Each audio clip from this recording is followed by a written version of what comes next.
There we go. Okay. I am audible, and hopefully my music video in Premiere is audible. And otherwise, I'm just going to dive into this because I am planning on releasing this VOD. So I should probably try to make it like a real video. However, this is going to be a bit of a longer form video, so you might want to leave this on. You might want to skip through the chapters that I will hopefully make, or someone who helps me might make, so that you can navigate through this and utilize this as a resource. Maybe some sort of weird influence on how you do things, or just, it's content. Anyway, my name is Ro Panuganti. If you're watching this for the first time, I am a musician, and I am very frequently a part of the video game cover scene, where we take soundtracks from video game music and incorporate different musical styles and originality to it. Anyway, most people are probably aware of who I am. So what we're going to do today is a start to finish Q&A session. It'll be a relaxing stream or VOD, but also it'll be as comprehensive as I can get in terms of how I edit my music videos and discussing a good bit of how I shoot my music videos, because a good edit comes from having great footage, or else I feel like you have to do a lot of things to kind of work around that. So in any case, I'm very excited to kind of document a more up-to-date and hopefully thorough look at how I do this, as well as have a VOD that I can refer to people who are just like, hey, bro, like, how do you edit videos? Or I'm just not sure how I, like to see videos edited, and, what am I doing right and wrong? So, that's why I'm going to kind of like delay the editing a little bit, so you may want to fast forward in the chapters a teensy-weensy bit. But just as important, I'm going to try to like cover everything, which means not just what I'm doing, but why I'm doing it and why I justify the moves, so that you yourself can ask, well, I don't actually like that, or, oh, I see why you're doing that, and I'm going to do that as well. So that's what I mean by that. The song we're covering, of course, is Attack of the Killer Queen from DELTARUNE Chapter 2. If for whatever reason you are one of those people who does not like to be spoiled by the music of a video game, then by all means, this is your warning. But otherwise, I'm going to continue. This is a track from DELTARUNE's Chapter 2, which recently released. It is a very fast song. It's a very fun song. And knowing the song, if you're like a video editor for someone else, is so crucial, let alone if you are filming.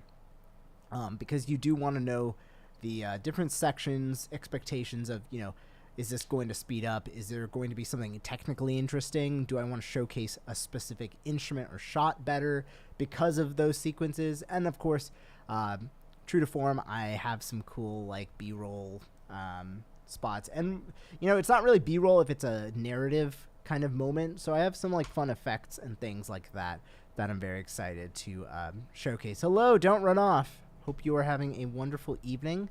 I'm just going to be talking very instructionally, but I love the company very much. So again, basically, what we're going to be working on is this cover that I have here of Attack of the Killer Queen. And to start, I'm already going to be breaking a bit of a cardinal rule.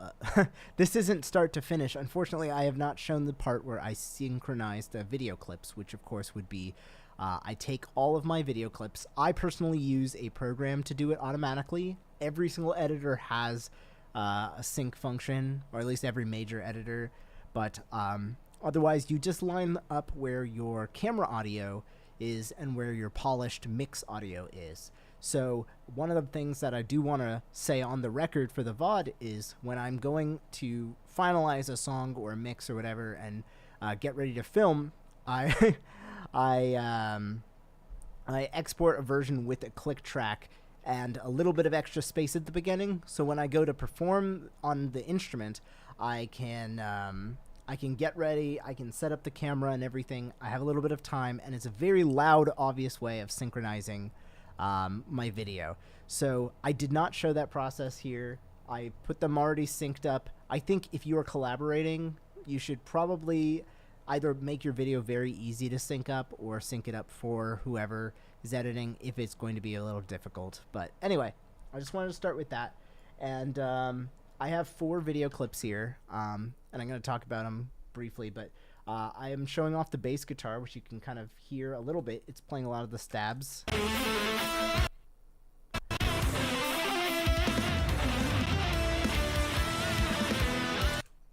And this shot's kind of special for a few reasons. For one thing, Allison Martin, who filmed this for me, she was standing towering, so you kind of get like a unique angle that you don't normally see on YouTube, of course.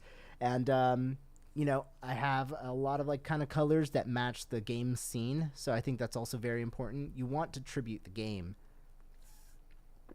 And if you can do that with sound design, that's great. If you can do that with visuals, that's great. There's all sorts of different ways to communicate the things that you enjoyed about the game or the game soundtrack in general. Of course, many people covering video game music haven't always played through the games that they're actually covering. They just really enjoy something about that, and I'm, you know, I'm all about either of those things. So without further ado, again, I'm just going through the different angles that I shoot when doing these, of course, and I'm going to try to play some of the music back just...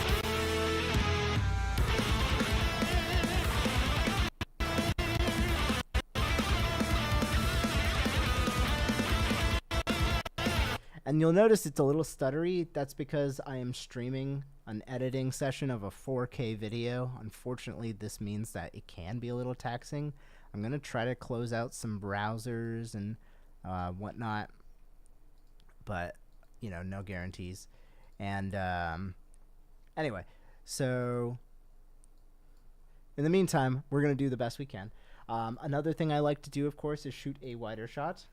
So I'm standing in front of a darker curtain, you know, just holding my guitar. I'm dressed in blue because it matches the character, the Queen's costume. It's something that I believe to be kind of useful. Just a small thing anyone can do is try to wear a color that matches the character, or, you know, that's just up to you. Not everyone cares about fashion. I personally am pretty awful with it, but it's a really comfy shirt. It's the same one I'm wearing now, so that should tell you a lot. And then I typically do close-ups, so I can talk a bit more about those when there's more people in chat, in case anyone's curious. But in the meantime, I like to start with just like some quick flashes and blurs, and then we kind of run through the song.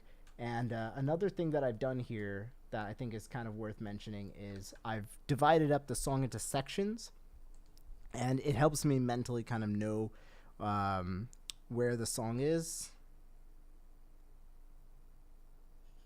And that way I know what to expect next. I know we need to transition between these two. And this isn't just a video thing. This is how I think about the music when I make my music. So hopefully that kind of explains that. And I'm just like quickly going to throw together like a transition of sorts. So I'll just do this one, which is a red giant one, which unfortunately does mean it's paid. But, you know, if I paid for it, I'm going to use it. There's a lot of great built-in transitions.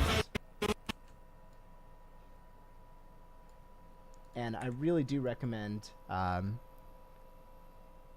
transitions are one of those things that you really can notice if someone hasn't used them. Hey, Pete, what's going on, dude? Very happy to see a budding video person in here as well. Yeah, exactly. If I don't use it, then why pay for it? And I feel the same when it comes to basically every subscription kind of thing. So I was just walking through kind of my basic shots, Pete, and like we just have 4 clips for the whole thing, and then we have some punch-ins, which I think are the most interesting kind of shots because they tribute the game directly. So I'll actually go through those now, and I'll bring them up again. So in the game, you are fighting this killer queen, and once again, these are spoilers for Deltarune Chapter 2, so apologies if for whatever reason you view this game as something you plan on playing and don't want the story significantly spoiled. But this is a queen. She drinks acid. That's kind of all there is to it. And in the fight, she's drinking this glowing green acidic sort of thing and throwing it at you. So I took a mug. I don't have a lot of like wine glasses because I don't drink, so I had this groomsman beer mug or beer glass that we kind of used, and we filled it with Mountain Dew, which is already legally known as acid, And we poured it, and I put a small aperture B7 light underneath. And we actually shone it under her arms right here. That's true, Matt. You actually could hook me up. And how's it going? Happy Tuesday. She is definitely over 21. And she is also the queen, so it doesn't matter. Acid is definitely non-alcoholic. It's just corrosive. But yeah, we put a light underneath so that it would kind of get a little bit of this like enchanting, terrifying kind of greenish color. And I color corrected it to make the green saturation a lot more by using this Colorista plugin. You can use Lumetri Color. It's another plugin that's built into Premiere, or you can use whatever your editor's coloring effects are. But for mine, I just pulled out the greens. So you see how it kind of looks like a beverage right now. Now it looks like a terrifying acid you actually shouldn't put in your body. It's amazing what you can do by just changing a few things. So anyway, we shot that in slow motion. Oops, what did I do? Okay, there we go. I changed the shadows, I think. Okay, so this is shot in slow motion, but it's basically a shot of a glass being poured with Mountain Dew. And again, you're going to hear some stuttering, unfortunately. I didn't expect that, but I am playing it back in ProRes. So I thought it would be easier, but it's also off of a USB. So here we are. But anyway, it looks silly. Like, it looks like something that anyone could have come up with. Most smartphones do slow motion, but because this is tied to the game, I feel like it does make, the video a little bit more special. So that's one of the only like real acting takes that I have, and I have a few other layers that I'm going to use. They're also things from the fight in the game. So again, if you're familiar with the game, a lot of my videos will try to like take something from the game and put it into the video so that it feels more like an experience, because most people watching my videos are basically they're gamers, they're not musicians sometimes, and they're certainly not video game cover artists. That's a very small amount of people, so I don't want to attract only people interested in seeing guitar playing, because that's only going to hit like 20, 30 people. How large is the amount of ProRes video you're working with? I believe our video should be around 40 gigabytes, the raw clips. That's not small, but it's not the hugest video in the world. So yeah, it could be worse.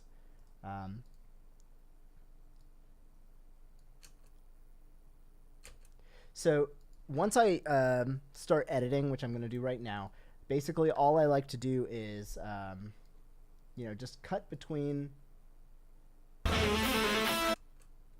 Okay, so cut between whatever is very, very obviously in front.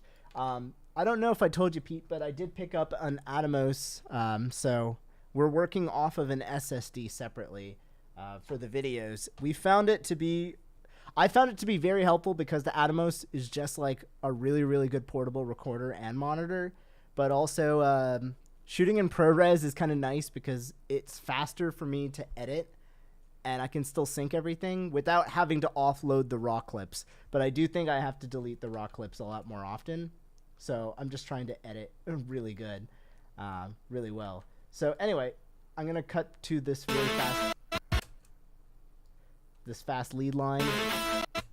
And then I'm going to go to these hits. And I literally only have the bass shot and the lead guitars. I don't like filming rhythm guitars. If it's very obvious, I don't need to, because I feel most viewers just see a video and they're just like, oh, guitar is doing like the main thing, and that's usually the lead. But that's my personal preference, like every single thing I'm saying in this stream. So like there's 3 hits here. So one thing, just so that I don't forget the idea, is I could punch like a little bit closer or something. Aw. Well, again, I work hard on the videos because I enjoy them, but I'm never going to discount how important it is to make a cool music product. And likewise, if you're not a big video person, which I imagine obviously don't run off, you may not be, sound design is one of those things that I think is so cool to see in music. Growing up with like Pink Floyd and all of these like artsy bands, they would add like, you know, noises to put you in like a specific world or forest or something. And yeah, it's really cool what you can do with sound design, just like you can do with creative filmmaking. And let's see, I think, how do I do this? Is it auto bezier? I'm trying to make it jump and not switch when it's punching in.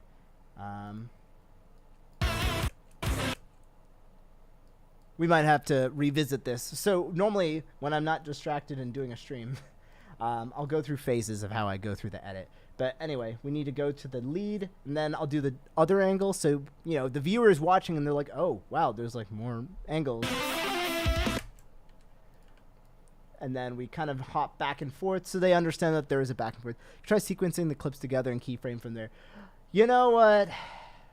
That's what a smart person would do, which is why I'm going to do that. So what we're doing is we're basically just kind of making a very jerky zoom. And I think Pete understood the gag I was going for here. And it's kind of one of those things that I think works just because it's an internet video. I don't think you would see this on MTV per se. And the reason why I'm leaving a little black at the bottom is because I do plan on adding those black letterboxing bars. Which, if you're another question that I have had and then have answered my own take on it is letterboxing your video can be cool because it reminds people of a wider, you know, film setup. But at the same time, if you shoot very close up, it can kind of make a viewer very like claustrophobic, and you may not want that much of the time. So I personally kind of use it whenever it's consistent or it helps focus on something cool. So we're just going to cut back and forth. So, and we get like the bass slide shown. Because again, one of the things that keeps me from filming bass is most people can't even hear bass guitar. So one thing that Allison did while we were shooting, of course, is, you know, I figured we should just make that one the fun shot. Show yourself jumping around, dancing, because that's more interesting in between the lead guitar parts than something that most people unfortunately can't hear. And then we'll show the wide shot. And again, I like to cut at like very obvious musical points. I find that to be a really good way to just, it's kind of like you're taking the viewer for a ride musically, like those 4D rides to me. So that's what I kind of like to do. And then we have like a little bit of a dance part, so where I'm playing like a very obvious like disco type. So I do cut very fast. Knowing a little about Deltarune, I feel like it would be hilarious if the video for a Cyber's World would look like it was made by 2020 by someone who had never made a video before.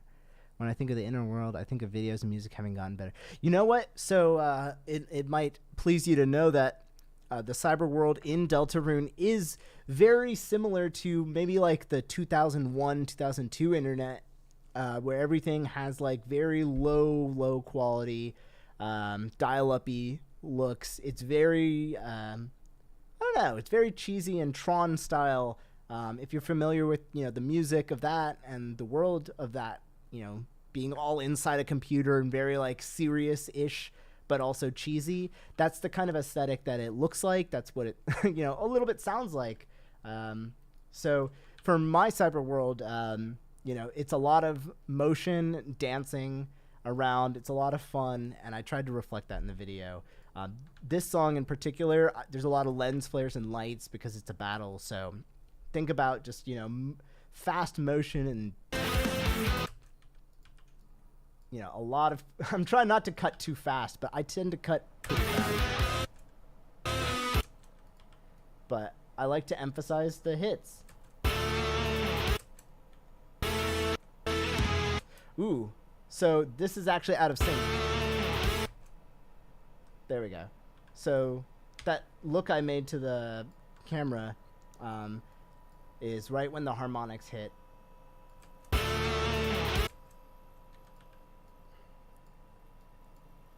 So, and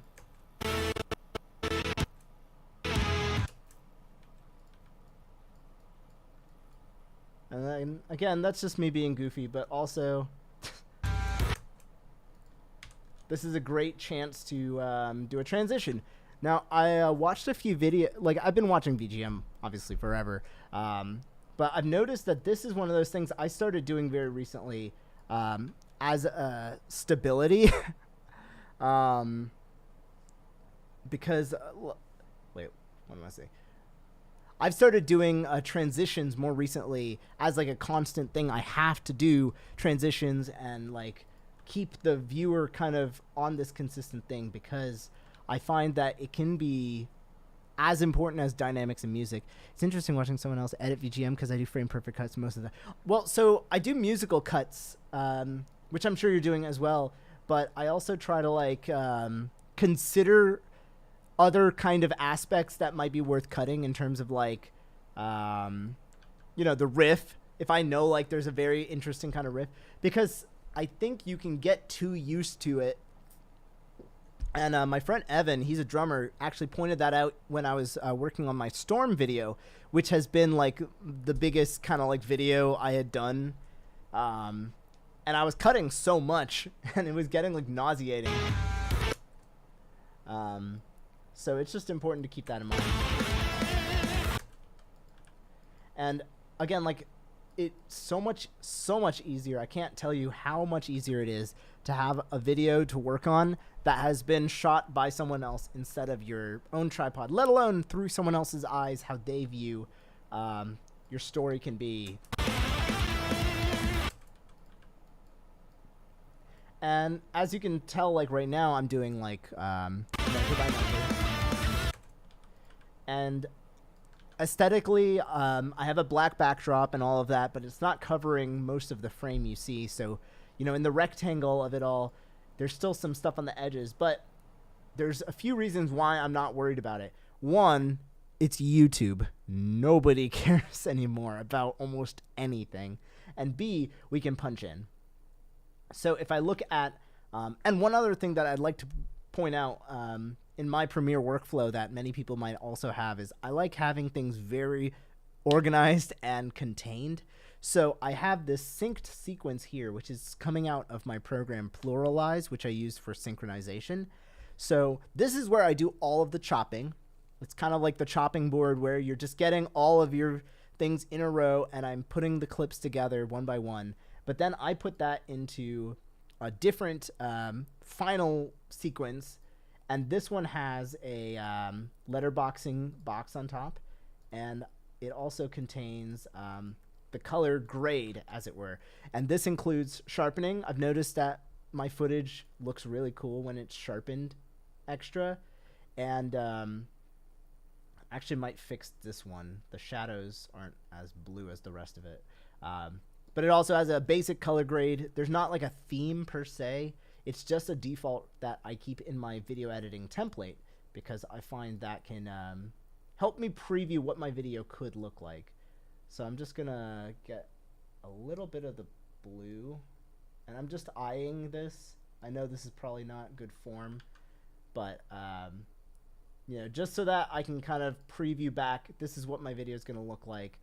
And now it doesn't seem so jarring whenever I come to this wide shot of myself and then jump away to something else. And I try to like cycle between the cuts.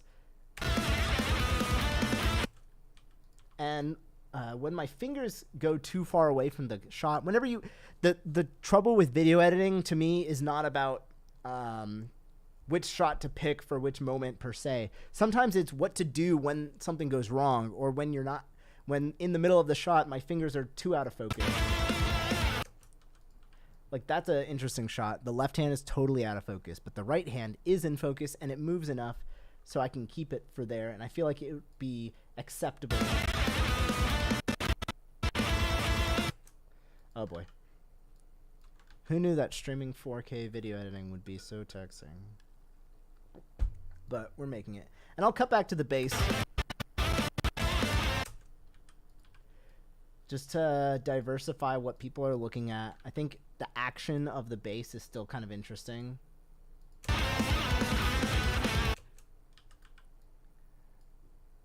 So that's kind of like on the third hit of the measure that I'm trying to.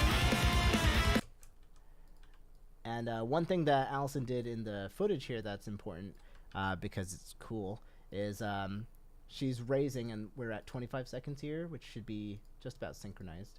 So you can see at the bottom, we have this RGB tube light. It's about like this big, maybe like 1.5 feet. So it's a bright blue light, and we're holding it right under the lens. So you don't actually see the tube, but you end up getting a bit of the light to come into the lens, and it makes like this really cool like blue vignette thing. And I don't know, it just really, really, really looks cool. And I like that the shadows aren't like perfectly black as a result. You end up getting like a very like, I don't know, maybe even vintage, but less harsh and plain look. So this is where, this is a good example of what Ro really deals with editing. My performance being bad when I'm faking it on the camera. So when you have a situation like that, you generally want to come up with a good solution that, you know, doesn't look like you're faking bad. And this is easily my weakest quality of my music videos, because I am such a improviser. It can be very difficult for me to replicate what I'm doing, you know, properly. And this is something that if you edit other people's footage, often you'll probably be told this, you know, hey, I faked it a little badly. But luckily, we have a few things we can do. So one, just check if you have a better shot.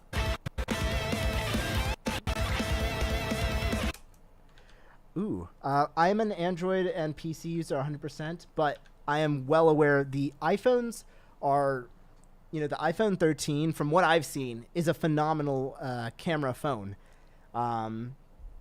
Shooting in ProRes doesn't necessarily mean it's a better, you know, quality shot. There's a lot of interesting things that make a video clip, or, you know, a shot look good in terms of the quality, the technical.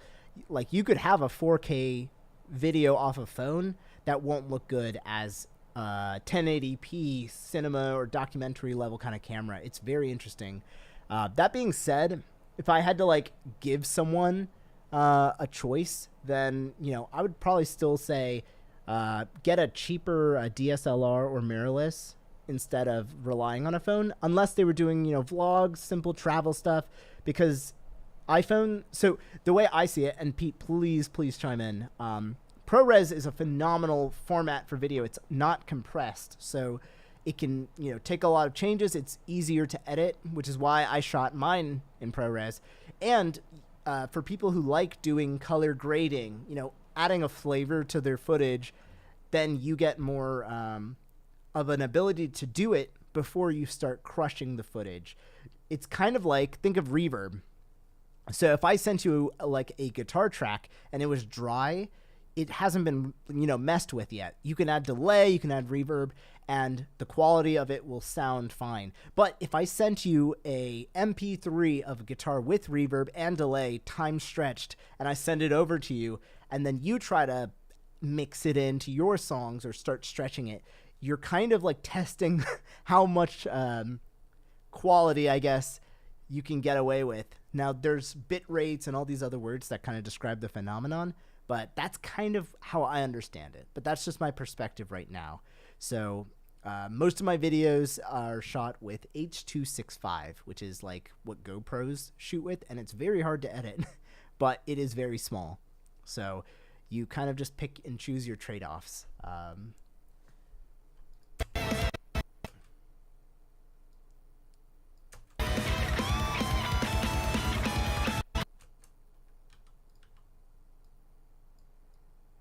So one of the solutions that I was gonna also mention in cutting, if you if you have a challenging shot that you need to fix because you faked it poorly, then you're gonna want to do some. You can throw your B-roll at that section. You can throw some, animation. You can throw something else. I actually am using a 3080 Ti that I got in a Newegg shuffle, and my 3070 went to my buddy Connor. This might be because I'm more in Resolve, but is there a reason why you don't keep the video clip stacked and deactivating the unused to make it easier to make edits down the road? So, stacked and deactivate. It seems slower and it looks messier, and that is the only reason why. The benefit to doing it stacked and disabling, I believe, is you can fix a screw up in the audio sync, but I can do that if I just leave the audio in. So that's a little bit of a trust thing, but I just think it's less clicks for me to do a slice. One misnomer that I am very excited to share, of course, in a video editing stream, your graphics card does not affect your video editing anywhere near as much as your CPU. I found most benchmarks are going to re-emphasize your CPU is being used for almost everything. However, your graphics card matters for 3D effects, for anything that is GPU accelerated, like color grading, particle effects, and different kind of things that will explicitly say so. But I will tell you, I had a GTX 1070 and I upgraded CPUs, and it was a complete night and day, going from like 2-hour renders to like 10 minutes. So unfortunately, things are not GPU accelerated. And I'm speaking about Adobe products, but also I found Resolve isn't like insanely faster. Yeah, Quadro stuff, I've seen people mention it, and again, it just depends on the workflows. Some, special effects people, they use so much 3D, it makes sense to have a Quadro.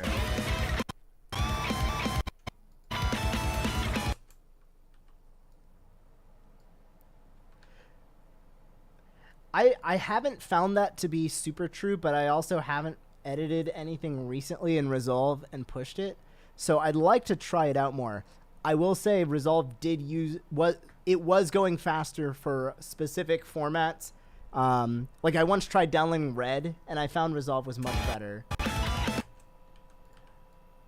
So, it's really hard to say, but I think you're always going to have trouble. Yep. You're always going to have trouble with GPUs not being used as much as they could, and CPUs are obviously not easy to upgrade compared to GPUs.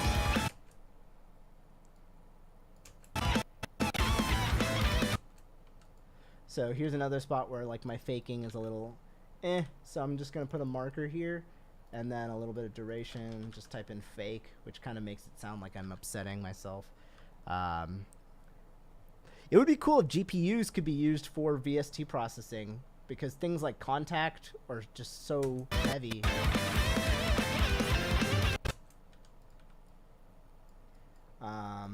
Okay, so let's just keep powering up.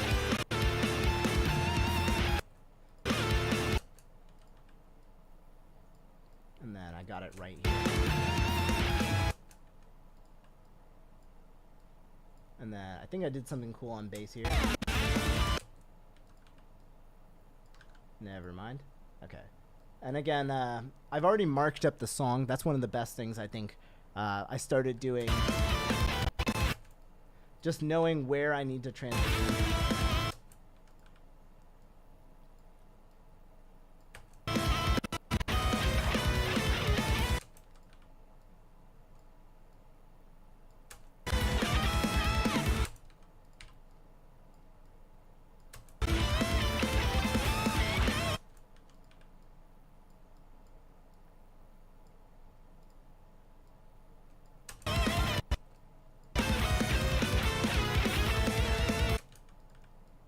And there's a lot of cool stuff on the rhythm guitars that I didn't show now that I think about it, but it would have been hard to memorize. So I did it on bass.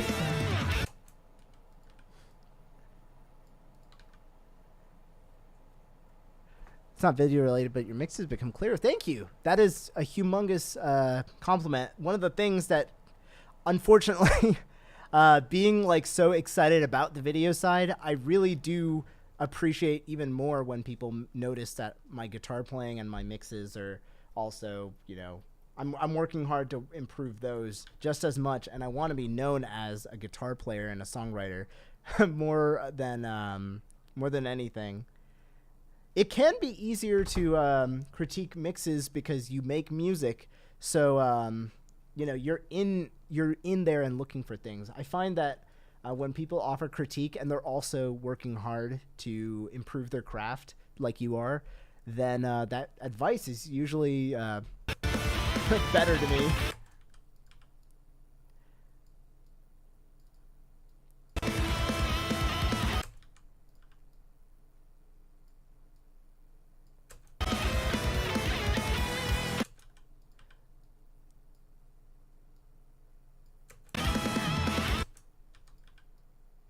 Now, one thing I think we're going to have to decide here is as I get through the edit, I'm going to want to decide where to put all of my B-roll and my little fun video clips and stuff.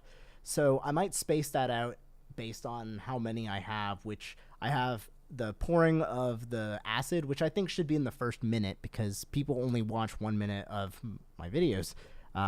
On average, it may be a little bit more. So I think it's worth putting that there. And that way in the Twitter preview and Instagram previews and things, people will know that this video is unique from any other Attack of the Killer Queens. We also have some of the like fighting effects and the text things, so I can break those up around the, you know, repeats where it feels a little boring. Does it tell a story of sorts? Now, there's not like a beginning, middle, end because I made this in 1 week, but it's a super, super important thing to kind of like showcase a story, even if it doesn't like end or like begin one way. But yeah, ooh, have the Queen Chuck clips at the screen. That would be cool. That would be a lot of work. For 1 week, I don't think almost any channels that edit their own music videos ever include that much VFX.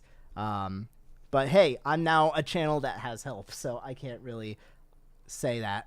But I also work a full-time job, so I'm allowed to have some excuses. But nonetheless, I do recommend checking out this game, if possible, or listening to its soundtrack, because it is pretty darn fun. And then, of course, we're gonna get to and this is a transition to a really chill part. So now I'm gonna smooth things out. Ooh, giga-sized. So hopefully you'll be happy to know I'm planning on working on giga-sized as well as another extremely popular song off this soundtrack with a band. I won't say which, but that's a song that will definitely be covered, and I'm very excited about that. Because, so giga-sized, if you don't know, and again, this is spoilers for Deltarune, so take your headphones off for 10 seconds. It happens when you're shifting into a giant mech to fight this queen again, and it's pretty exciting. It's got like those very Gundam Wing vibes. So for a slow section, I like doing crossfades.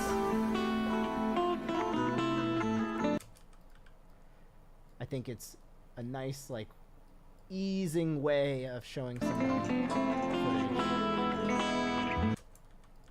I even faked that wrong on, like, every instrument. So. And I played the same part on bass.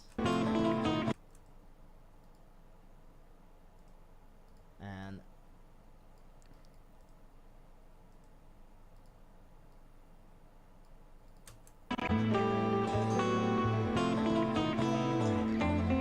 yeah, if you're familiar with the song, the big song, I think that's actually a good enough hint right there. And unfortunately, I will have covered that song 2 times on someone else's channel. So, well, so one of the things that I have to, like, just, again, be extremely grateful for, these Deltarune covers, there's 2 of them. There's soon to be 3 of them. but they have been the biggest jump my channel has seen in subscribers ever. Besides maybe one moment when I was doing, when I released my Cartoon Network medley, and that was in 2012. So that's 8 years of doing these videos and getting almost no reception. That leads to channel growth per se. No real jump, but I've seen 250 subscriber jump and counting just from doing these 2 covers and having some people come over from some collaborators. So if this continues, because normally my videos have been getting like 200 views this year, maybe 300 average. A Cyberworld, the first one, has 10,000 friggin' views. I am blown away by that. And the newest one, Cyber Battle, also has 1,000. And I don't think anyone else has covered Cyber Battle. Or at least I should phrase that to be less ignorant. I have not seen a different cover of Cyber Battle yet. Unfortunately, or fortunately, I've seen Attack of the Killer Queen covered. But my point is, it'll be harder, it'll be easier for me to stick out with some of those songs. So I may continue covering these. Yeah, 10,000 views on Something You Shot. It's pretty cool. Gigasize could be a dubstep metal hybrid mixing. Well, I will say that I'm definitely going to keep up the electronic aspect of some of these covers. I think it's really fun seeing so many like cyber type things, and maybe even get some 80s sounds out of like a Yamaha DX7 VST or something. Thank you for the follow, I'm a Kitten.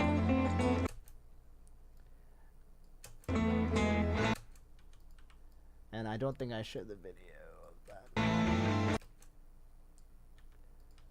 So again, when we have a new section coming up, it's important to transition. Ooh, I think I misaligned the hit here.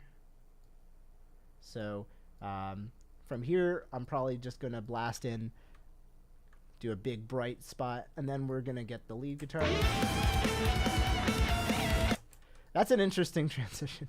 So I jumped a little bit on bass guitar, and I jumped a bit on lead guitar there for the wide shots. And because this is kind of like a repeat, I'm going to keep that in mind as I do more of this stuff. Although I have a silly thought that I can't leave my mind about the other song. You know the other song that's named that? For whatever reason, have been messing around with those 2 songs in my head. Ooh, okay. So there's, well, I'll just say it. There's Big Shot, and then there's a few songs similar because they're both inspired by this character. Oh, Billy Joel. Okay, I'm trying to think of another song that... I don't think I know Billy Joel's Big Shot. Huh.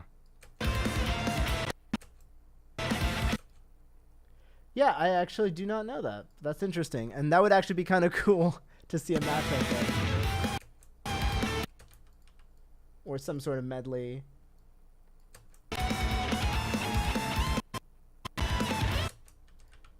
Oh man, these are cool shots.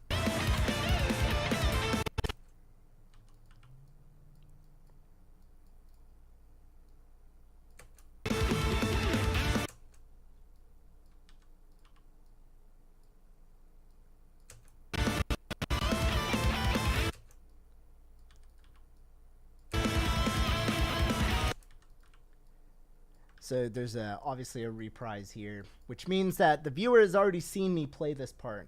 As short as it is, and I know I edit kind of like a maniac who gets bored at like anything that seems similar, but oh, it's very slow.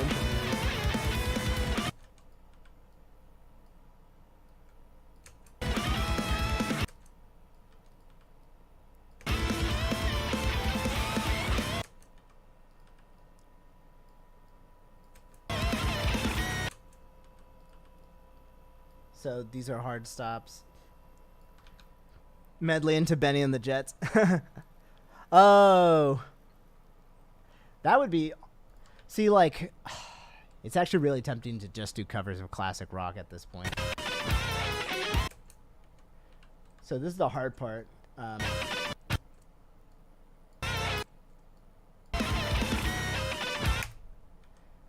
So I'm trying to think of ways to like cut between these really fast. Okay, so we can actually just cut between these two then. So that way, every time you can do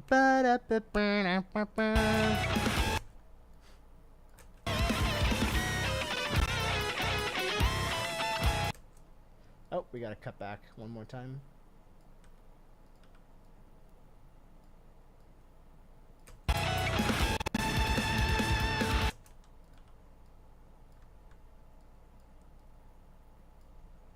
Okay, and then now the bass is kind of doing something cool.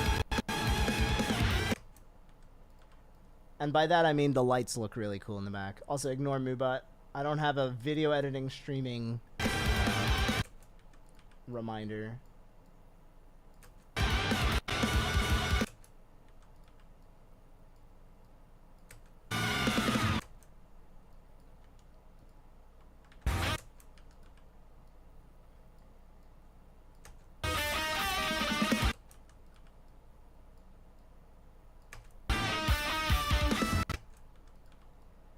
Okay, beautiful.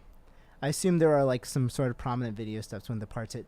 So yes, what I'm doing is I'm switching between two different cameras when that scene happens. So one is looking closer at the right hand and the bridge of the guitar, and then the other one is closer to my left hand where I am holding my guitar and kind of showing more of the playing than just the picking.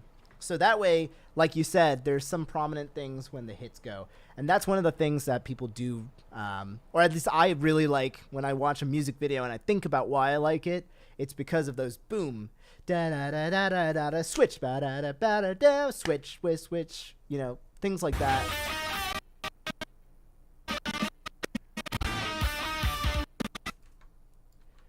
And, of course,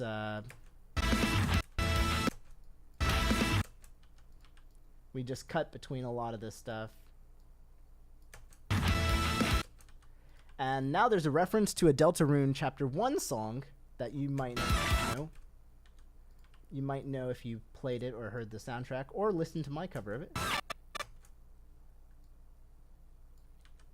And this was a cover I made in one day when Chapter 1 came out, because that's what you do.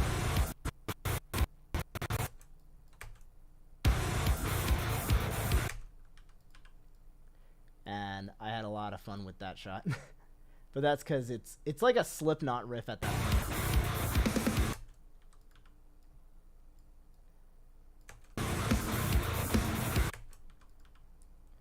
And then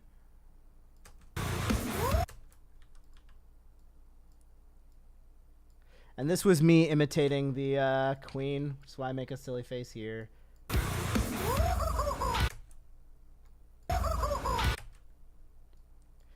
And then we have a guitar solo.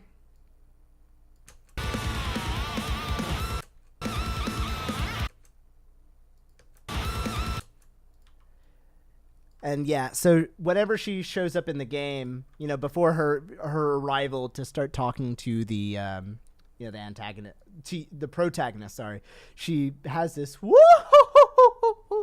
and on the soundtrack, as we're all discovering, she also does it there. And there's a literal track called Oh Ho Ho Ho, which our friend Sumask has done a cover of. I love that message yesterday in the Discord. Maybe listen to the music. Yeah, I mean, again, the music in Chapter 2, I really like it. And I wasn't really a big fan of the first chapter myself, so I was really relieved. And then we're doing a lot of... And this is like some of the coolest shots we've ever gotten. Allison did a great job here.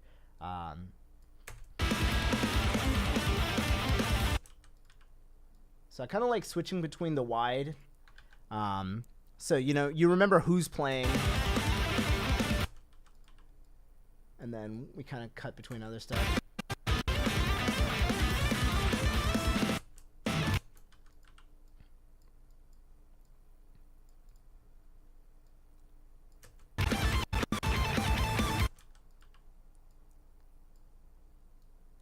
Pokemon Fire Red drums and giga-sized.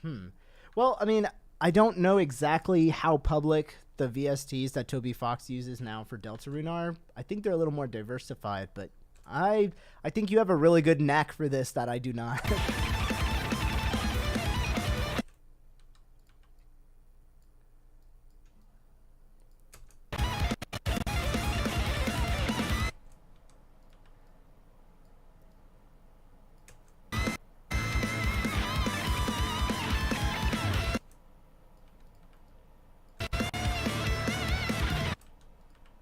Man, again, this is kind of where my faking wasn't too good. Now, I really do hope that when Tokyo Scoring Strings comes out, you can tell me how close it sounds to the Persona 5 strings, because I know people want to see that. And I would love to have good disco strings, because it would open up a lot of fun covers. Like, imagine a prog-ish cover of a Bee Gees song. I'm all over that.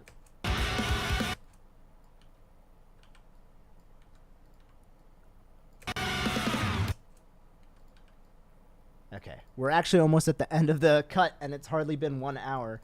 So we've been very efficient, and I really, really like the questions in chat, so that helps. And right now, if I put this out, it would be probably fine. I think if I were to get cocky, I think people would like it, you know, fine. But I know that that's not what artistically drives me. I have session strings too by native, but there's 4 articulations that I'm able to access out of 15. Wow. That's got to be a problem then.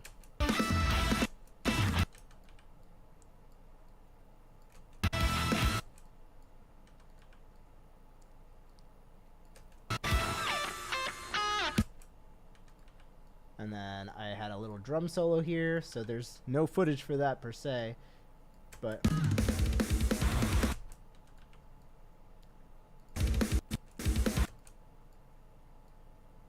so we'll just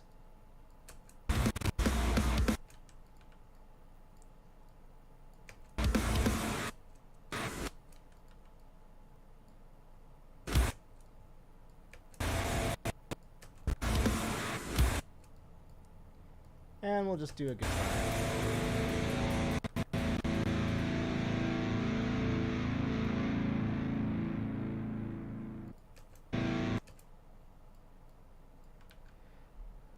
BBC SO strings are fine, just sometimes too big. Yeah, I agree. So I've noticed that the orchestration, like products, are almost always like slow unless they're very cheap. Then they seem to incorporate, you know, faster articulations and stuff.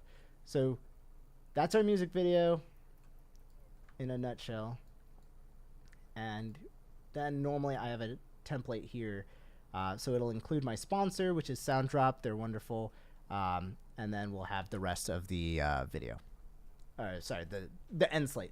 So that is how you cut a video. Now that is what I consider phase 1. We're not done here by any stretch of the imagination. I'm so sorry. But this is like an extremely important part of the process. Yeah, I also really like having fast strings. So I've been using Nucleus, which you might be familiar with. And Nucleus is not the most realistic. It's not stuff that you may want to use on its own. But when I am trying to do symphonic rock and metal and I need to fill out my space and I need mix-ready strings, I find them to be probably some of my favorite.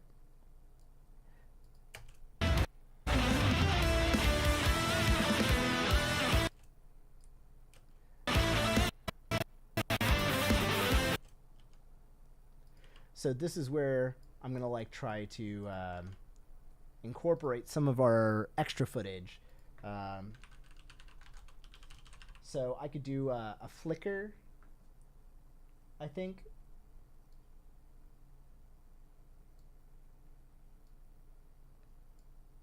And I'm not 100% sure how this works. Nope.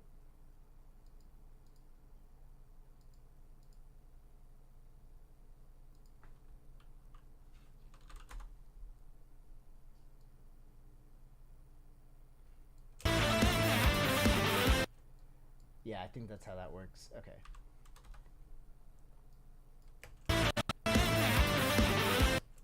Yeah, I don't like that. That seems...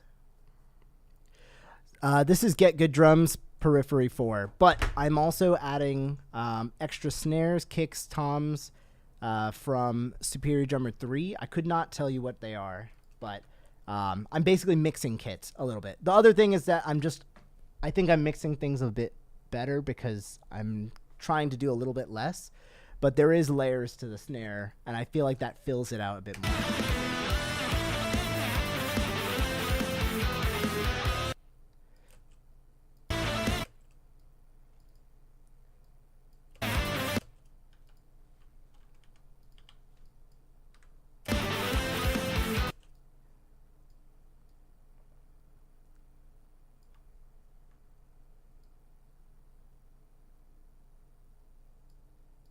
So I kind of like using the acid early on because that way it'll show up in the previews. So we're going to use the acid shot a bit.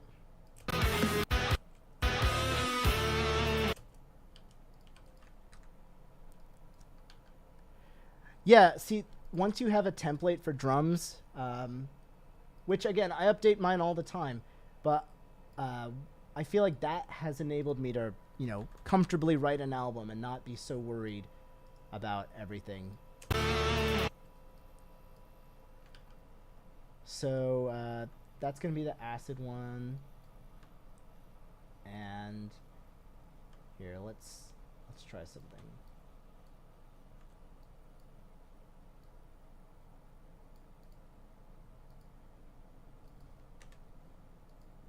Okay.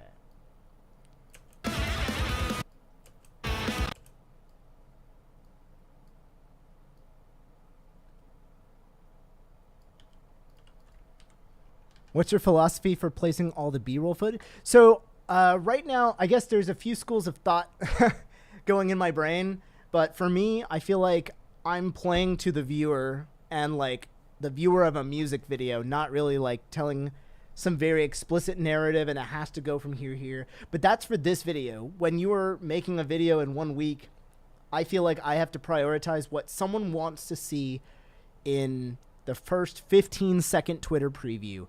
And showing a little bit of the B-roll and the extra kind of fun stuff will make it more obvious that mine is different. Mine has this angle while also being, you know, kind of still what they expect. It's still a music video. Now, I don't know how close I can get to this thing.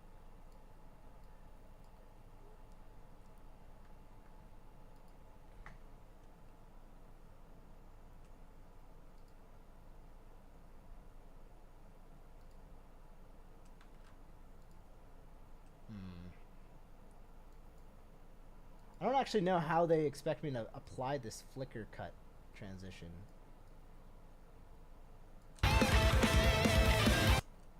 Like, that looks perfect. I just need it to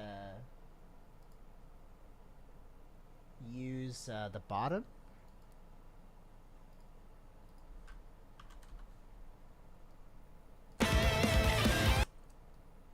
That feels like too intense to me.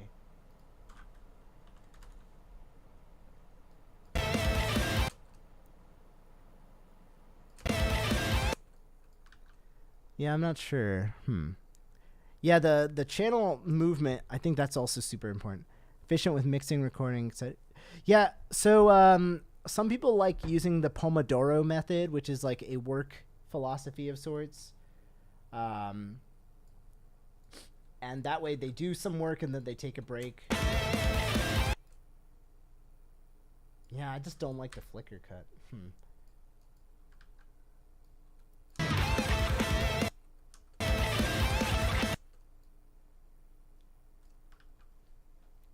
As an acid remix. Yeah, like acid jazz, which would be like a little bit of electronic and screen blending when the flickers and cut it from the rest of the clip. Ooh, okay. So right now the screen blending seems like it's doing... Oh, okay. I think I could do like... Okay, no, that's terrifying.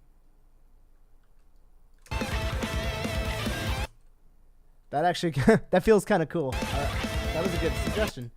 And then again, where I marked the faking, that's especially where I want some of this stuff. And I wouldn't mind like reinforcing it at the end, so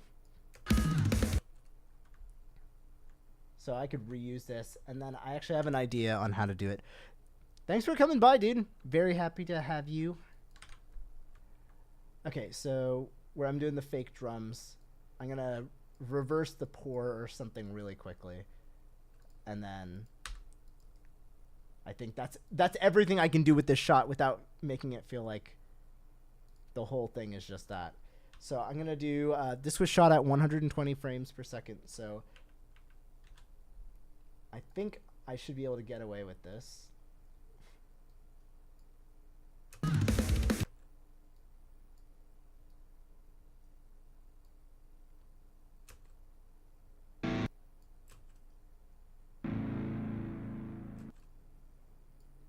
Okay, never mind. Apparently I need to speed this like way the hell up. So like 1,000.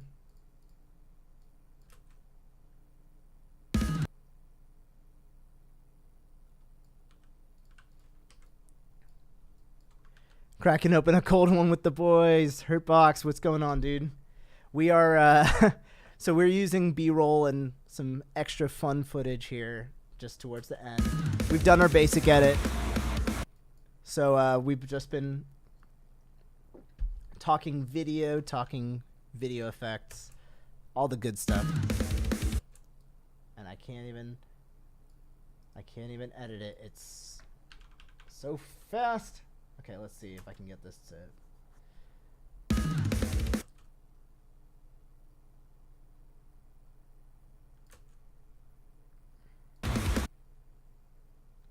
So I basically want it to be here, and I feel like there's a way to do this.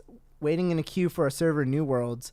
I'm not too familiar with New Worlds. And no, it is not healthy. It is a Mountain Dew that I needed for this video. How's it going, Bruno?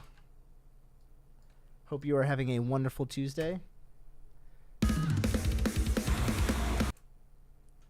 Okay, now one thing again I have to emphasize is the video is not stuttering when I edit normally. It's because I'm streaming 4K video editing, but it was worth it.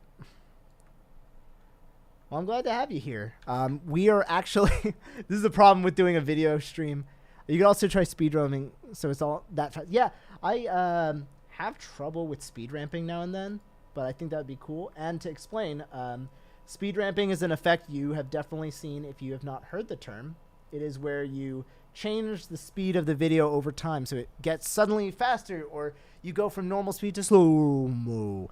And it's very, very cool. It's used quite a lot in a lot of video editors, to where it almost feels, one could argue that it's overused, but I kind of like it. Also because it's used by like videographers and stuff. Not that doesn't necessarily include VGMers.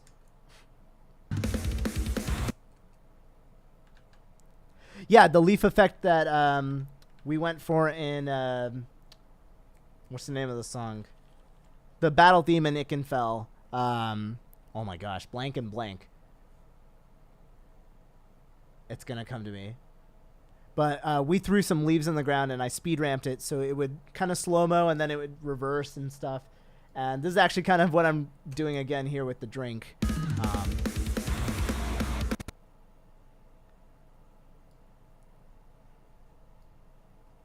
And just because, why the hell not? We'll just do a big zoom in or something. And I'll right-click this as an ease in, which means it's an acceleration. So it gets faster. And again, I'm trying to go one at a time with my effects, but here we can do a transition where we just do this camera shake over here. So and maybe we need a little bit more time so we can digest that one.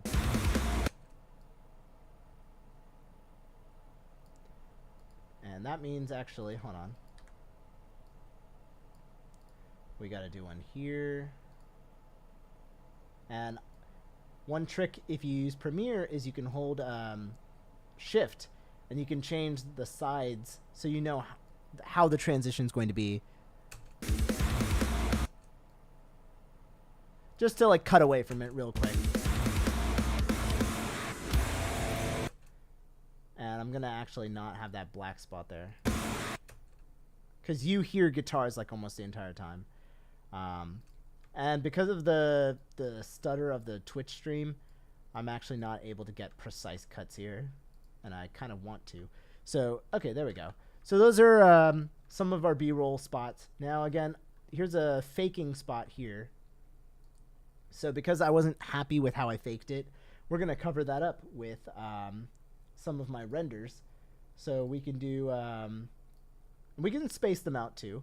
So this one, I'm going to set the effect to screen, so it gets rid of all the black. And I'm actually going to stretch this out to like 150, because it's really not visible.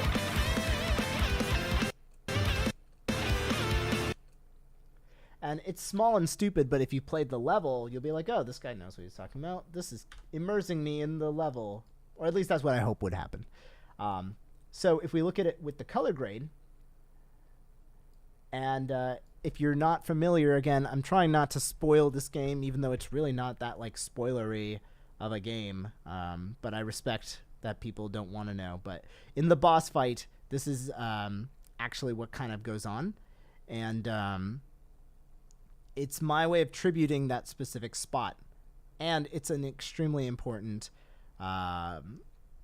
way to distinguish myself. So that's why I like doing the video effects, small or silly as they may be. So again, we have like this long section of just guitar playing and stuff. So if we looked and like we're trying to figure out, where should the effects go? Well, we're not going to use any effects during the solo spot, and we're already kind of good on the finale. So everything I want to do should be around here. So this will be...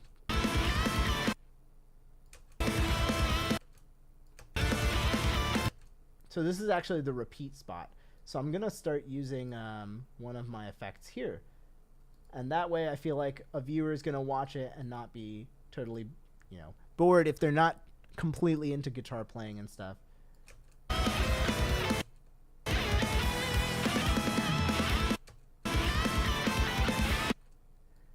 But see, now I'm using it up. So that means I have to like really depend on this stuff. So I might actually put it here.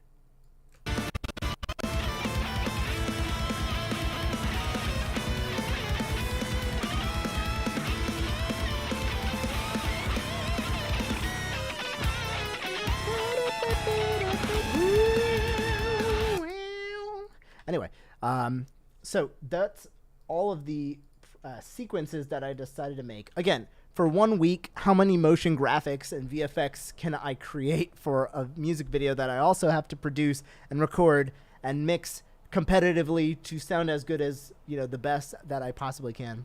Yeah, same shirt, because I shot this yesterday night, and the shirt still smelled good. It's what happens. Rahul, what's going on, dude? We are almost done editing, and it has only been 1 hour and 12 minutes. But we've also been answering a lot of cool questions because I'm hoping to utilize this video for the VOD. And that way I will have a proof that of how I edit a video for once. So the video is actually... I got to figure out where it starts. That's just as important. When someone clicks the video...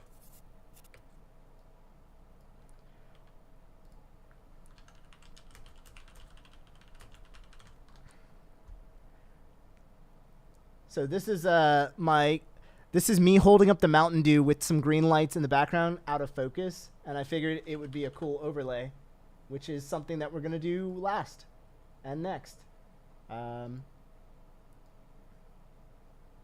the only downside is freaking everyone using Gotham as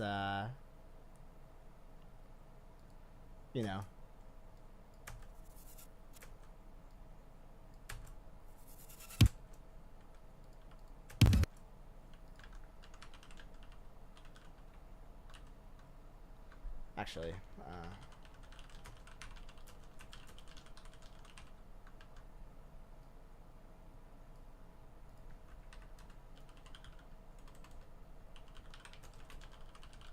Yeah, it's Gotham, which it's something you can obviously tell because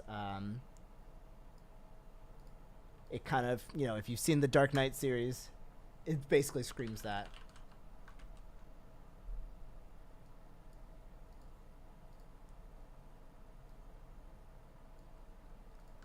Well, it's a really good movie, and it's a lot of fun, and the score is really cool.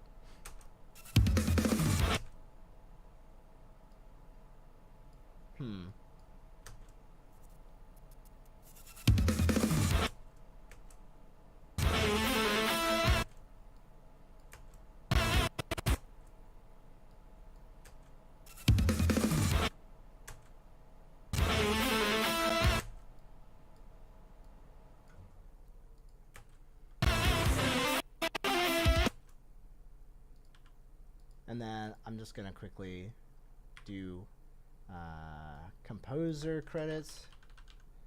Whoops. So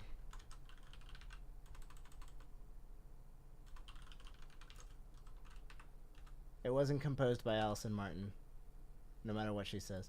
Okay. So if we go to Toby Fox Bandcamp, there's actually quite a lot of people to credit here, which is why I feel like it's kind of exciting and important to share. Now,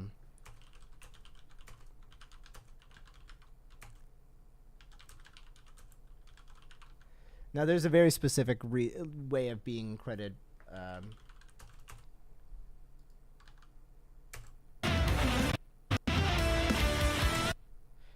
And again, I like the text to kind of come on and off in time with the music. I think that's also pretty useful. But anyway, so the last thing that I like to do, and this is something I do especially when I am not the one filming, when I don't have a helper filming, is adding these kind of like layers on top of colors. Now this is going to be a little overwhelming probably, but one of the coolest things is I actually don't have to worry about it that much because there's so much of it, so I can just kind of like drag it on top, and I'm going to save it for here. And obviously, like, we're not trying to make the viewer stare at a bunch of green crap. But if I set this shot, which I'll explain what the shot was in a second. Let me look for a good spot. Like here. Now you are fighting the Queen's acid. And what I've basically done is I took my black backdrop, which, you know, many people are starting to pick up one. So a black backdrop, turned off all the lights in the room, and I set my camera on manual focus, and I took my tube green LED, and I just shone it around the lens. Kind of like how if you go on Production Crate or any of these fantastic sites and look for overlays, you will also see one of those kind of overlays, lens flares, things that people have to pay for or buy. But if you make them yourself, then you can just drag and drop them. You can make them however you like. They do feel a little less stocky to me. Now, obviously, we don't necessarily want it so blatant because this thing's flashing on and on. It's going to be a pain in the ass to, like, watch green flares that much. So, obviously, we can dial this back, maybe even 50%. And if we were crazy enough, which I am, then we can actually go to color, and we could, like, bring down the curvature a tiny bit. So we don't see, like, too much, we only see the green. So that way we're not screwing up the darkness of the video. Again, like, if I go to a scene where it's, like, the greenest, I still want it there a little bit. So I could also drop it down to, like, I don't know, 35. And I'm not trying to make my skin look green either. I don't want people to think I'm a lizard person. Sorry, find out that I'm a lizard person. So, again, you just kind of, like, skim through, and we're starting to get a better idea of what our video is going to look like overall, the kind of vibe and impression it's going to get. And the fact that it has, like, such a unique look is very exciting to me.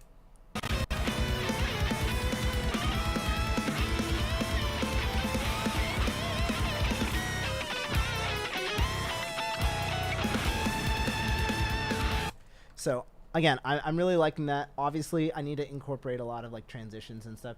Now, during this break, we do not want any of this green nightmare. That's until you pull a Michael Jackson showing your lizard eyes at the end of a video. Well, first of all, if I were able to recreate the Thriller music video, I would be a happy editor. There isn't really another second of all, first of all. But, okay, now I'm going to use the Mountain Dew overlay. Dear God. Mountain Dew is actually the MVP of this video. It really is. And I have to live with that. Anyway, so now, after that first section... Wait, what did I do here? Okay. I like the idea of not redoing it. I do not want a sponsor from a soda that is they would not want me because I just used their soda to imitate acid. Okay, so see like that little fuzzy thing? That's the glass in action. And that right there, that's so cool. That's what you want. That's what you want. Because none of my videos have a shot that looks like this. And the reality is, so many videos that you make in this VGM game are going to look really similar no matter what we do. There's always going to be like close-ups of the guitar and stuff as long as I play guitar. So to have any other element there is just so exciting for me. It means that like in a year, this video is going to stand out from Cyber World, from Cyber Battle. It's going to stand out above the crowd. Even if I have to shout out loud, which I don't plan to. Anyway, so again, now we can reuse our use our green stuff again. But you might be thinking, "Oh God, Ro, if you just reuse it again, won't that be stale?" And probably no one's thinking that because you're too nice. But you should be thinking that, which is why I end up reversing it. Sometimes I even speed it up. But in this case, I should be slowing it down, if anything. And I don't want to slow it down. So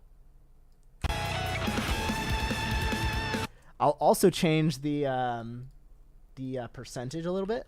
Thank you, Bruno. I never got to like play on stage for the most part. So I've always wanted to like kind of have that sort of energy in the video. Because I think that really is more exciting to watch than someone who's unhappy to be playing their music. I'm pretty happy to play my music.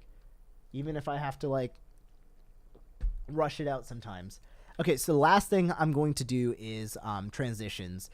Make sure that every single section feels fluid from the next one, but also we make it clear in the music that we're going to a new place. So you need to make it clear in your video that you're going to a new place. Otherwise, someone watching is going to feel like they are just staring at the same thing, and you may not be able to keep them lured for long. So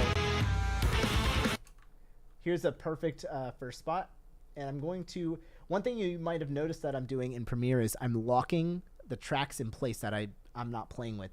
This is so that I don't screw up and ruin everything, and I think it's a great idea.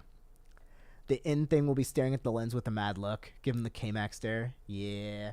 I don't think K-Mac would have been the first to do that. I think a lot of people actually are just... That's their stage presence. But I like looking happy. I like looking angry. I just, I think there's a lot of people who, like, I had to fight off the urge to smile now, and I think that can feel kind of stupid. But sometimes I'm playing a character, and, so we'll go to the next section. And this is kind of like, this is where we have choices. I like doing the glitch transitions, but I have so many like presets here, so I don't want to like use the default.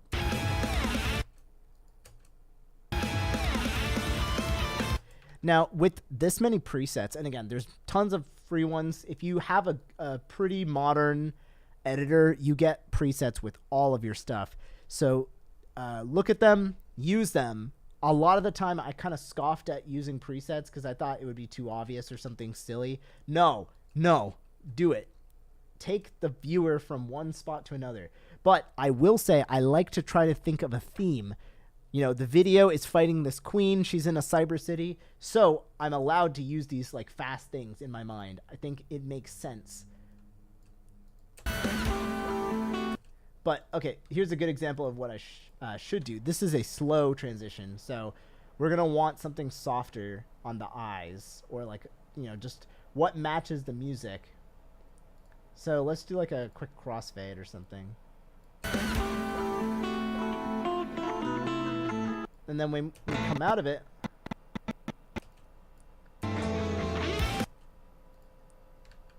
so this is kind of like a very like harsh transition in a way. So I think a glitch would actually make sense here. Glitches are, in my opinion, like some of the get out of jail freest sort of transitions you can use, because it's supposed to look terrifying, messed up, so you get away with it.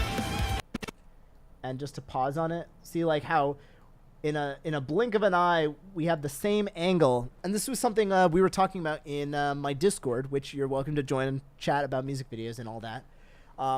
So what is wrong with taking a tripod, shooting yourself, playing one instrument, and then switch instruments, or, you know, play a different part and cutting between those?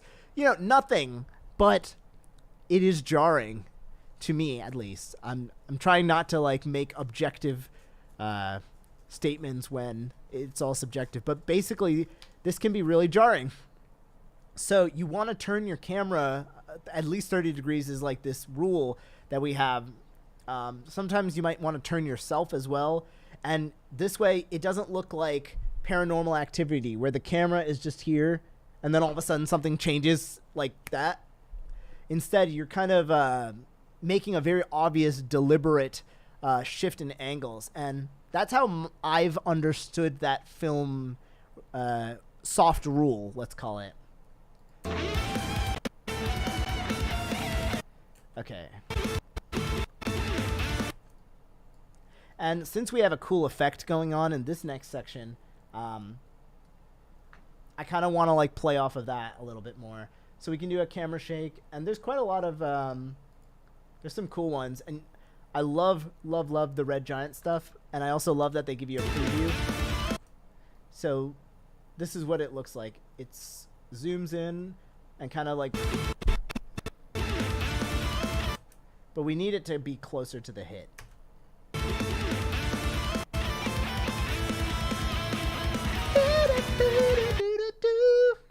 And then, so this is like a really big like kind of hit. So we could do like a light transition of sorts, but I'm gonna play with the settings here because I don't want it to be like too harsh. So we could do like that, but I don't like that color because it doesn't really match anything in our video. So let me see if I can switch the kind of color we have here.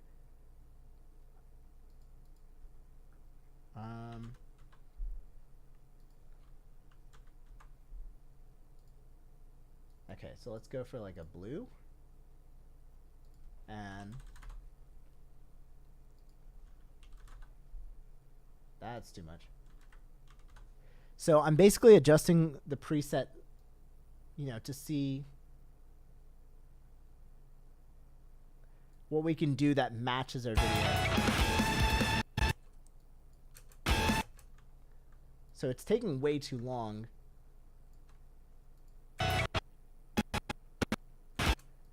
So let's see how this looks now that I've like kind of chosen a blue to match our scene. That's not too bad. Now, I do think one thing that might be even better is the acid green. Keep that as a theme of sorts. So let's see. And see, now the light comes back to play with us. We can actually no, it's fine.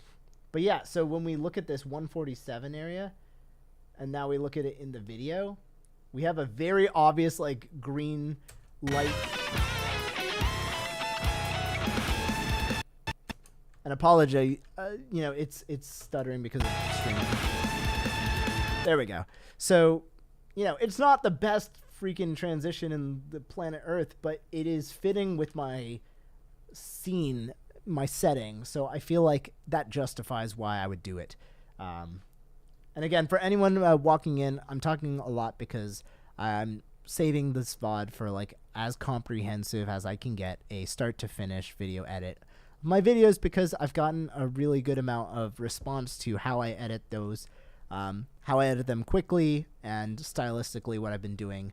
And I wanted to make sure that I can provide that resource, because I do see a lot of the things that I do to save time or to do things creatively get asked, but not many people answer it. So again, in the chat, leave comments, questions, discussion topics if you want. On video, we are very close to done, which is awesome, because that means I can post this on my second channel, and, you know, not really have to do too much else.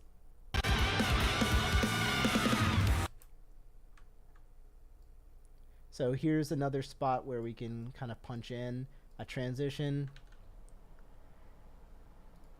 And I'm doing my best not to reuse, but I'm also doing my best to use the same ones so that there's like a theme here. And again, like, freaking, you can't digitally add some of these things in the same way that you can practically. This was shot with a 50mm with these two lenses and a CPL filter. It kind of doubles the image by accident when you have all of these like light sources, because I think it's trying to offset it. Someone who knows how polarizing filters, let me know why it's doing this in addition to the flares, because I love it.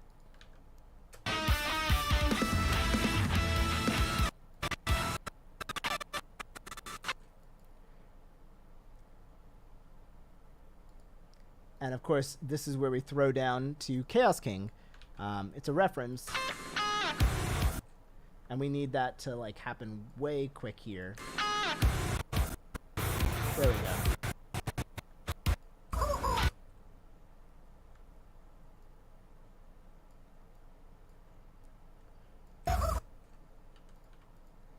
And this one I'll just go sillier. The reflections on the filter and the lens. Okay. Either way, I'm way into it.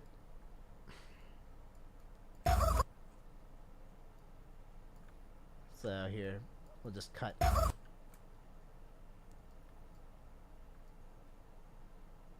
And then the next hoe.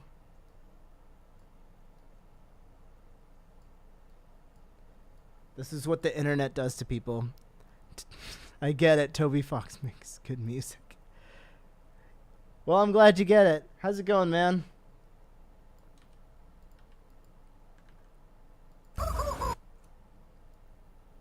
And by all means, like, I'm enjoying the music a lot, but Chapter 2 was very different for me than Chapter 1.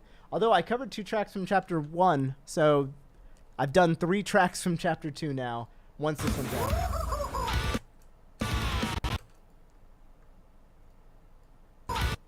Yeah, I don't know if I'm going to keep this.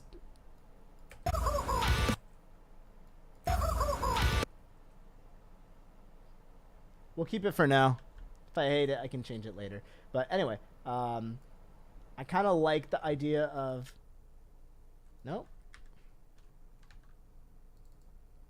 There just being a lot of light when this solo starts. So I'm going to actually get my Mountain Dew clip again. It can be fixed, but this is post. This is post. This is where you fix it. Oh, man. What program am I using? This is Adobe Premiere 2021, the cloud version. And we are just breezing on through. Yeah, it might be interesting to see the cuts and reverses on each left. Wait, the reverses?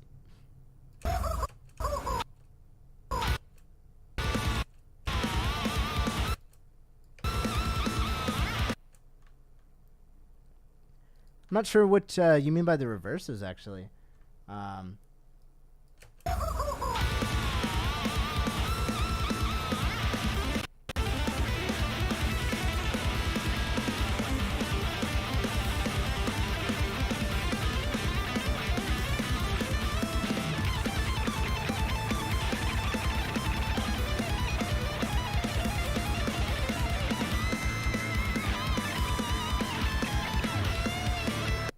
I'm actually going to return the Mountain Dew here because this spot, where is it? Nope.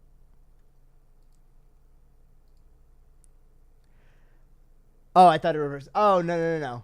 It's just, it's cut and zoomed a little bit.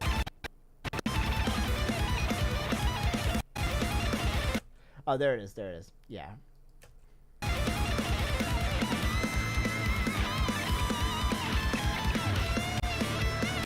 It's like in my MIDI class in college. If I want to sample it, just reverse, stretch, and change its pitch. Don't do the last part. Yeah. Well, so actually, that's a good example, again, of something that I mentioned, a little bit of a trick that I'll do with these layers so that they do look a little different. And one thing I can actually do here is I'm going to mirror it, and that way, wait.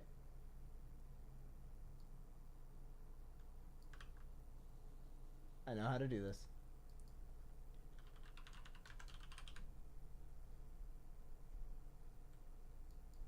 There we go. Horizontal flip. So this way, you know, it's on the other side now. And, like, obviously, if you're pausing it, you'll be like, oh, yeah, he just reused that. Whatever. He flipped it. That's not smart. How dare you? But, you know, it's just something that makes it feel a little bit different. And because it's so blurry, I feel like I can actually get away with, you know, zooming in a little bit. So it'll be larger now. So, like, there's just a ton of lights throwing at this. And maybe that's just where I am stylistically with my videos. But when we look at it graded, and yes, it is important to note that the more lights and crap you layer on your footage, it will be harder to color it and, like, grade it more seriously without starting to push the boundaries, as it were.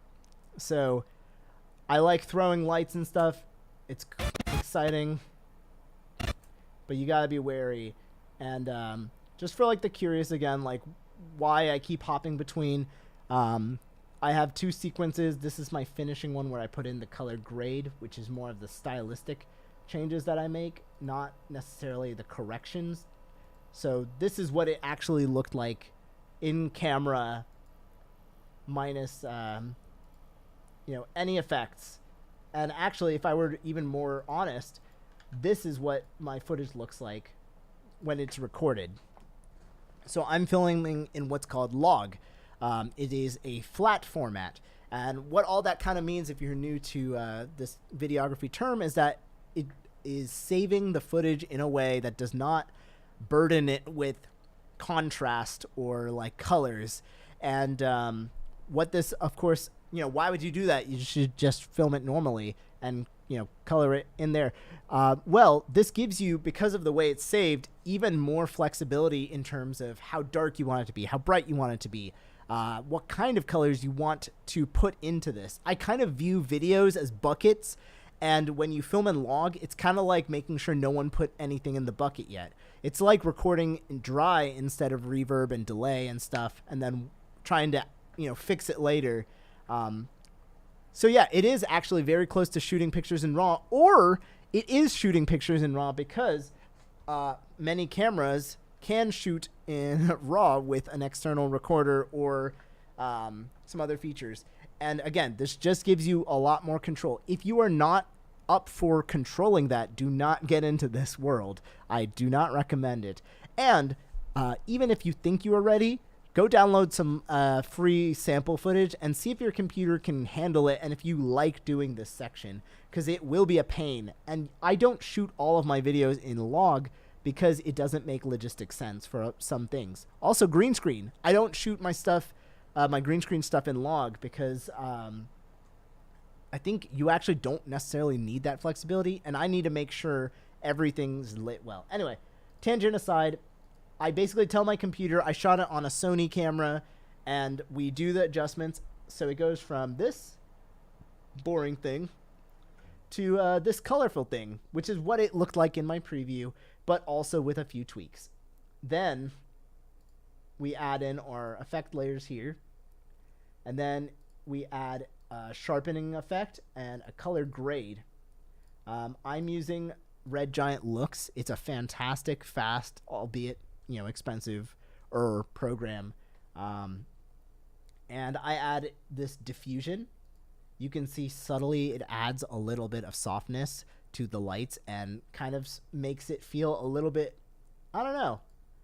It's just a je ne sais quoi.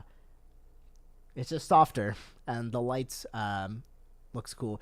Minimum ISO level of 640. It's the same with the Sony Alpha S3 that I use, which is 640. Actually, no, it's not. It is 100 on the new one, which is awesome. But 640 is the base ISO, which is usually the sweet spot. There's a lot more science to it than I believed there to be. If you're not familiar with ISO, it is kind of like gain on an amp, but for your camera, and it's, overall exposure. So if your picture is really dark and stuff, you may want to increase the ISO, but you have more noise as a result. Yeah, I've seen Fujifilm do a really good job with noise, and a few people I know are using it. One of those for video as well. Sony is sort of like a self-proclaimed king of low light, and I can agree. Their autofocus, their low light is awesome. They don't always include the greatest features, like no flip screen on almost all of the cameras. But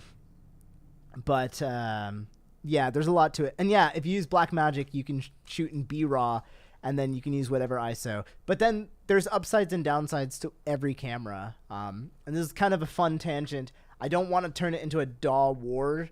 It's really just so obviously about what you use it for. Like, if I were a filmmaker, it really does make sense to invest in Blackmagic Pocket Cinemas. They can shoot in B-RAW, and they have like so much more compatibilities with Resolve and things to that nature. But their battery life is not necessarily as good as Sony in the low light. I like full frame. I like taking pictures too. So I'm kind of persuaded to use the Sony Alpha.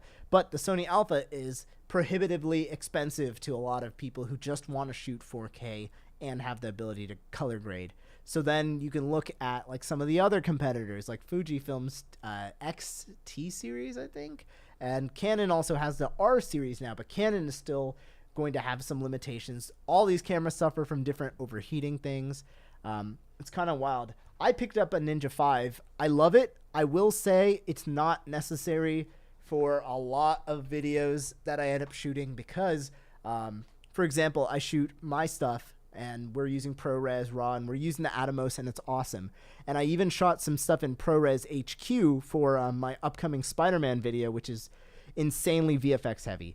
But at the same time, like I will shoot projects with collaborators. I'll shoot video for Allison, and it actually is really, really inconvenient to try to record onto that for a collab. 4K 60, yes, they can shoot in 4K 60. The Sony I have can shoot 4K 120, but I only use those settings for collabs where the person for some reason wants 30. It's easier to shoot 4K 60 and export a 30 frame.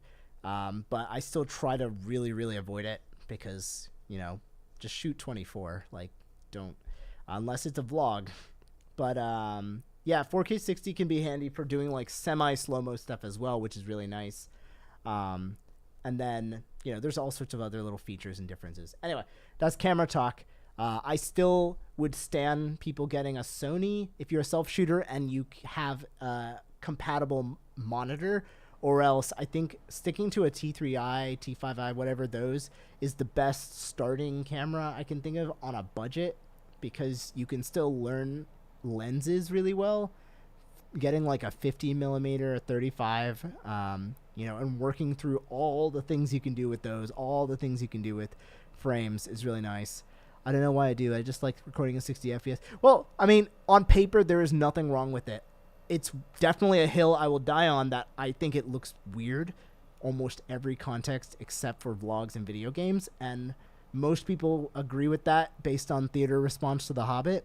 But at the same time, I've seen plenty of people starting to do Twitter and Instagram music videos at 60 because they're not trying to take you into a cinematic thing. They're just trying to show a video that's, them playing. And it feels a little bit more casual. That might change with the iPhone Pro 13 if the ProRes is any decent. That's true. I can really recommend people just use their smartphones if they have a smartphone tripod and aren't worried about monitoring. Because I stream with the camera and have it. Yeah, see, that's another thing. Yeah. If you stream at 60 FPS, which is something I can't do at 4K anyway.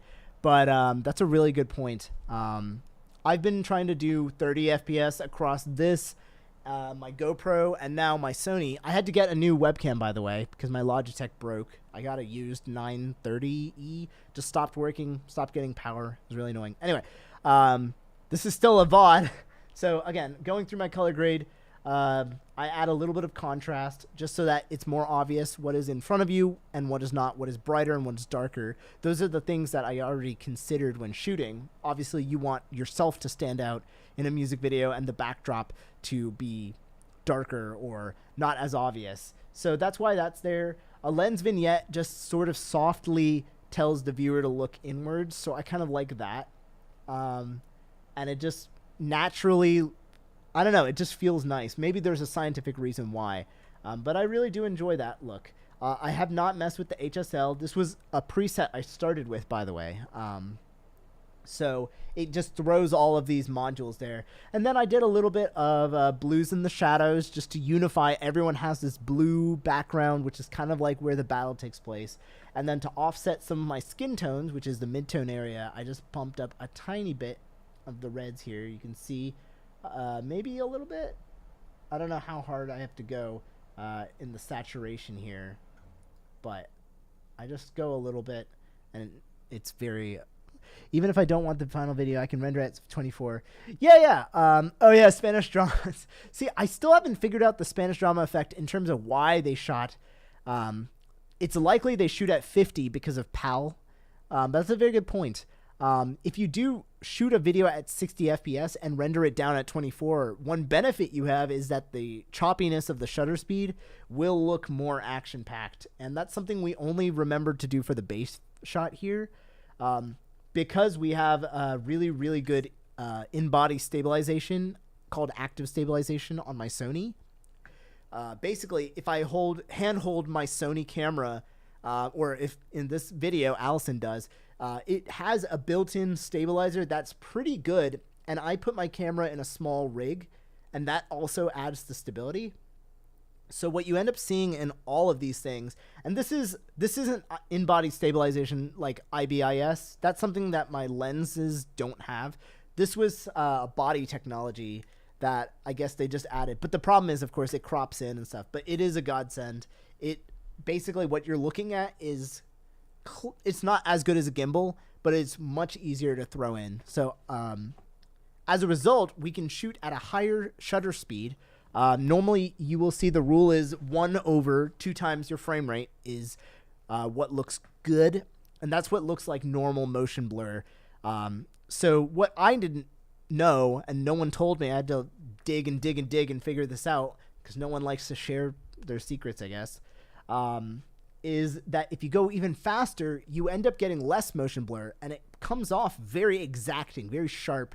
And you can get way shakier, unfortunately, so you have to offset that, which is basically what I was trying to say. But we did that for the base shot. So whenever you see the base shots in this, everything looks a little bit cooler. Yeah, I hate having to dig for very obvious things, which is why I'm hoping this VOD helps out whoever is going to flip through it. And if anyone wants to watch it and like get timestamps for me, I will be absurdly grateful. Because that's basically the only reason why I don't post VODs, because I don't want to edit it. But yeah, I hope that someone watching this video can basically at the least make a video like this one, if not a better one. But anyway, those are all basically the effects that I have to share here. So we're just doing the transitions.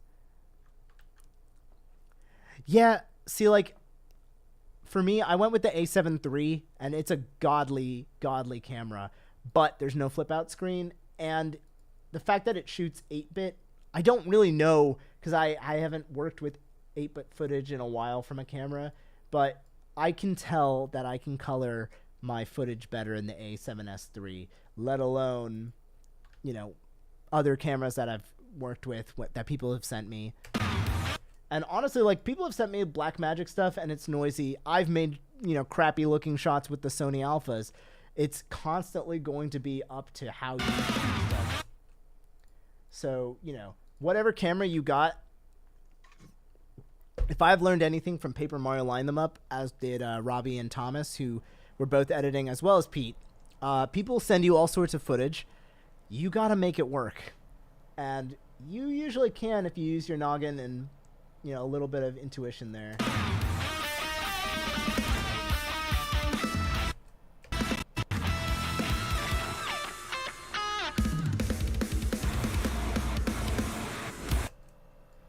Okay. And then, I don't know, something big and bright and blurry, that'd be cool.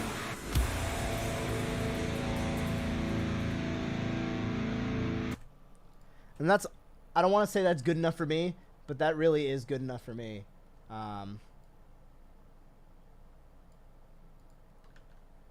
There might be some glitch in here. Okay, there we go.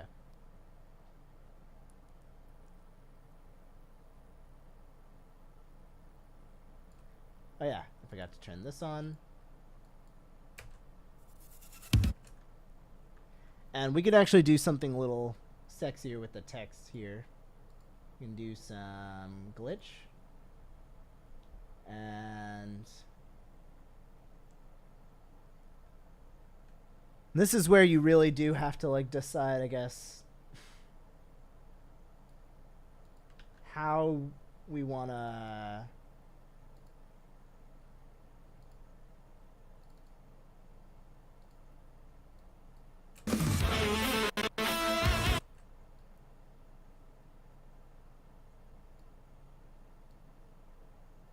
present everything. I want those texts to be legible, so I'm not going to, like, screw around with it too much. So the glitches will be very short.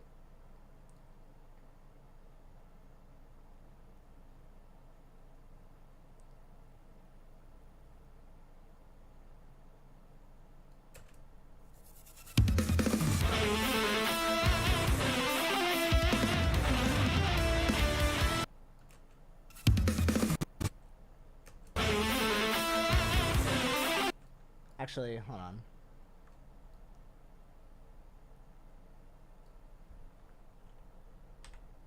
Okay, so at this frame, we kind of have a free pass to show the next text. But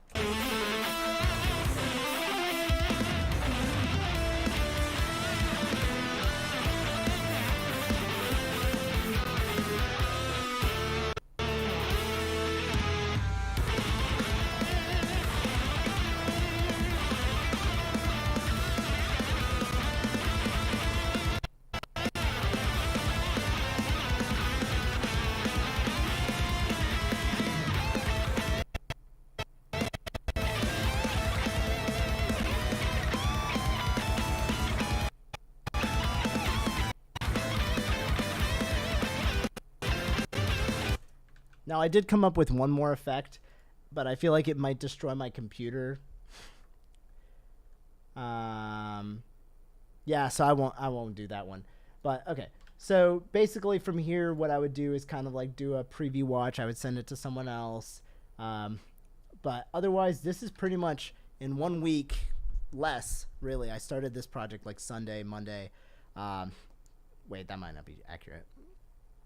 But anyway, I started this project a while ago. I worked on the music until I was very happy with it. I thought of different ideas for the video. I had someone shoot it for me. So if you have a significant other or a friend or, a filmer in the area, a student who's looking, or even just your parent or guardian who's like, hey, could you hold a camera somewhat still and help me with this? I do recommend it for faster moving things, let alone in general. Some people look at my videos and they're like, yeah, but I play piano, so I can't do that. I'm like, well, it's really more like you don't want to do it, which is fine. But if you want to do it and feel like you can't, there is always a creative way to get around it. I really, really stand by that. So in any case, this has been almost 2 hours. Are there any closing questions about filming, video editing, releasing this, marketing? Because that's unfortunately the next step. And I basically have to make a good thumbnail for this, um, and prep it for release on Fridays. I think I'm doing Fridays now, so that also gives me some time to sit on this. Upload your videos early to YouTube so they can process. If you shoot 4K, then you can do it. You should have a panel about this at some event. Honestly, I will happily submit a panel for MagFest 2022 on, just, making YouTube videos for VGM. But I don't know enough people who are going and interested in doing a panel at all and speaking and doing research, and it's a good amount of work. And or a very important thing is representation and diversity. So I need to make sure that I have not just me, but non-male presence and people of color on that panel. And there may not be much of an audience for it. Honestly, there's 7 viewers in here. If I was playing guitar, it might be closer to 15 or 20. So unfortunately, there just isn't quite a lot of people interested in the behind the scenes yet. But I'm hoping that I will find some. And I am planning on looking into doing a music panel, like YouTubing. All right, Pete, that's one more. I would love to do a start to finish YouTube panel. I think that's broad enough to where people can learn how to make covers, release them, and all that. And I've done that panel before with people, but said people are not going to MagFest. And again, it's not a very diverse range of panelists, which is not just important to me, but it is a rule with Mag panels, justifiably so. But I did put a feeler out, and I got a lot of people. I do also want to pick people that I know have been interested in doing a panel for a while and might, have some things to bounce off, people that I've worked with before. So I'm putting a lot of thought into it, but I do appreciate the nudge in the right direction. Again, any last questions? We got 5 minutes till it's 2 hours on the dot. Any last comments on Attack the Killer Queen? Anything I did here? Suggestions? I also would love to do more Deltarune, assuming Attack of the Killer Queen does well. If it gets 1,000 views, I will do more Deltarune. There will be other games and things on the channel, but for now, I'm pretty comfortable chasing a hype so I can focus on my gigantic Spider-Man video, which it's going well, but it also is a lot of work. All right, so last questions. Going a once, going a twice.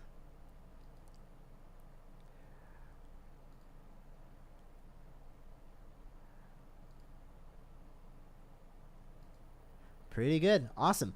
Well, again, this is a VOD.